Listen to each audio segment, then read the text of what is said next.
The toughest firefighter alive is the most challenging test of strength, stamina and agility in the Games.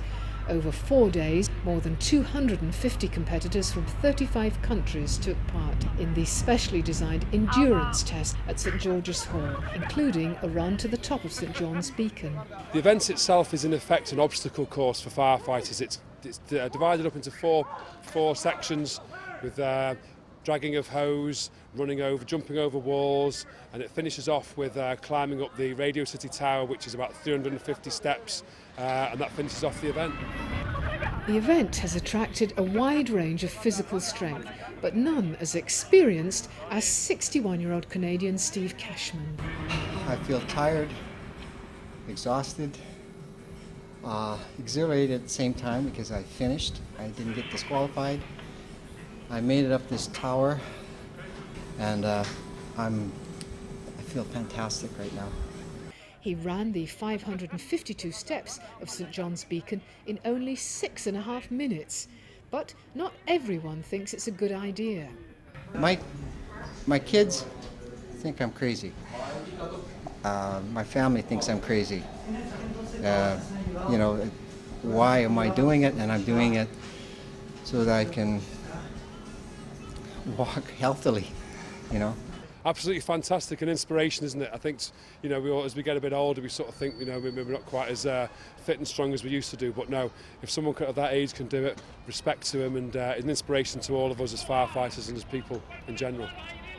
An inspiration he may be, but Steve is one of the many firefighters who face challenges like this every day in the face of real danger, as Merseyside firefighter John Baker knows only too well.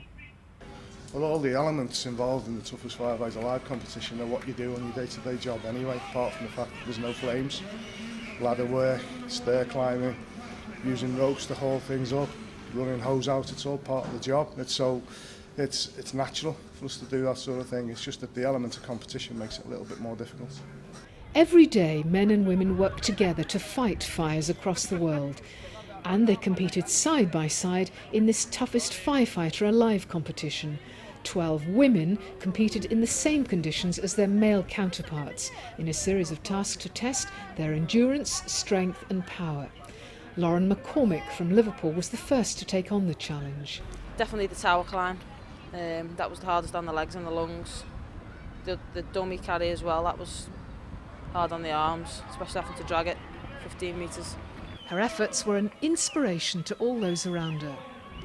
I got such a buzz out of running with Lauren because obviously she was a woman, and you look at her compared to some of the size of the other guys and you just think, wow, she's not going to do this. But, she really did some good times. She gave her absolute all, and, just the fact that she's a woman competing in what I would call a man's sport was absolutely brilliant. Abigail Link from West Sussex Fire Service wasn't put off when she saw just how tough the event would be. It was a real shock to the system, even the first one. It was a real shock, that really short, sharp burst. All three of the ones down here, I was just seeing stars the whole time. I was really struggling for air, but probably the hardest was getting over the wall, which I knew would be for me, and it was really tough. She did brilliant, yeah. Really proud, really Brings proud. a tear to your eye, does. Despite only entering 24 hours before the event, Abigail fought her way to the top of the leaderboard at the end of the day. This main event of the Games had its own awards night inside St George's Hall with its magnificent neoclassical design. And the crowds were determined to let their hair down after taking part. There were joint winners in the toughest firefighter alive overall award, as Austrian Herbert Krenn and Danny Holgren of Sweden finished the course in 8 minutes and 49 seconds. Herbert is used to win medals in TFA competitions, and he's been like my idol for many years, so I feel honored to be standing on the same place where Herbert was standing today. We are like friends. I see him 2004 in Austria the first time, and we are a great family. During the competitions, when Herbert is running and competing, I'm standing on the side and I'm shouting, go, go, go, Yeah. go, go. And when I'm competing, I can see Herbert, I can hear him, Yeah. I can hear every other competitor. They're shouting, go, go, go, Daniel. Yeah. So it's just like he's saying, it's like a big family, and it's not just the result that counts, Yeah. it's everything around the competition too. Despite crowning his Liverpool Games with a gold medal, Herbert will not be taking part in the next Games, allowing Daniel a free run at becoming champion again. The women's competition was won by German firefighter Sandra Wiedenbien. To win, it was great, it was wonderful, and the nervous was falling down, and I'm really happy.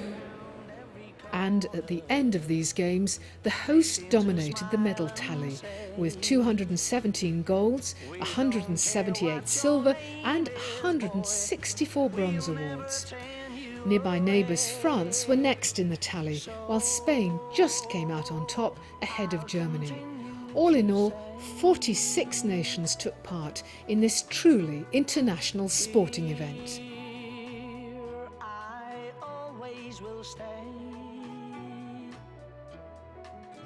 So ferry, cross the Mersey, 'cause this land's the place I love, and here I'll stay, and here I'll stay, here I'll stay.